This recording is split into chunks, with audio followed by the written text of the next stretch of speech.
అంటే ఏమిటి చెప్పండి? విత్తనం రైతు ఎప్పుడు వేస్తాడు చెప్పండి? పొలంలో ఎరుపు తీసుకెళ్లి చల్లుతాడు ఇష్టం వచ్చినప్పుడు? లేదండి. ముందు బాగా దున్నుతాడు, దాన్ని ఎరువులు వేస్తాడు, దాంతో కలుపులు తీసేస్తాడు.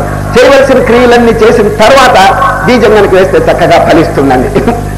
ఒకవేళ వేయకపోతే దున్నకపోతే వెయ్యాలంటే వెయ్యొచ్చండి, వాడి ఇష్టం అది. ఎందుకంటే వెయ్యాలంటే దానికి కానీ పండదు, వేసుకోవచ్చును కానీ పండదండి. కనుక మనకు కావాల్సింది ఫలం కదా.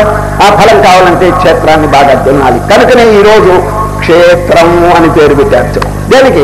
హృదయానికి. హృదయానికి ఎంత చక్కని ఉపమానం చూడండి, ఎంత చక్కని దృష్టాంతం. నేను క్షేత్రం అంటే పొలం. పొలానికి నువ్వు ఏం చేస్తున్నావో నీ హృదయానికి ఆ విధంగా చెయ్యి, నీ మనస్సుకి. పొలానికి ఎన్నో క్రియలు చేస్తున్నాడండి. ముందుగా దున్నటం, ఎరువులు వేయటం, కలుపులు వేయటం. ఇప్పుడు రైతుకి పెద్ద విత్తనం వేయటం అనేది పెద్ద కష్టం కాదండి. ఒక రోజులో ఎకరములు వేసి పారేస్తాడు విత్తనం. అది పెద్ద గొప్ప కాదు. ఆ పొలాన్ని దీనికి విత్తనం వేయటానికి అనువుగా తీసుకురావాలి. దానికి ఎన్నో క్రియలు ఉన్నాయి. మీలో రైతులు ఎవరైనా ఉంటే వారికి బాగా తెలుసును. సరే, బాగా దున్నటం అన్నిటికంటే ముఖ్యం అండి. సాయిల్, ఆ సాయిల్ కఠినంగా ఉంటే మాత్రం దాంట్లో ఒకవేళ విత్తనం వేసిన నిరుపయోగం అయిపోతుందండి. తర్వాత ఇప్పుడు చూడండి, ఎన్నో ఎరువులు వచ్చినాయి కొత్త. ఆ ఎరువులు కనుక వేస్తే ఇంకా బాగా ఫలితం వస్తుంది. ఈ విధంగా ముందు చేయవలసిన క్రియాకలాపాలు చాలా ఉన్నాయండి.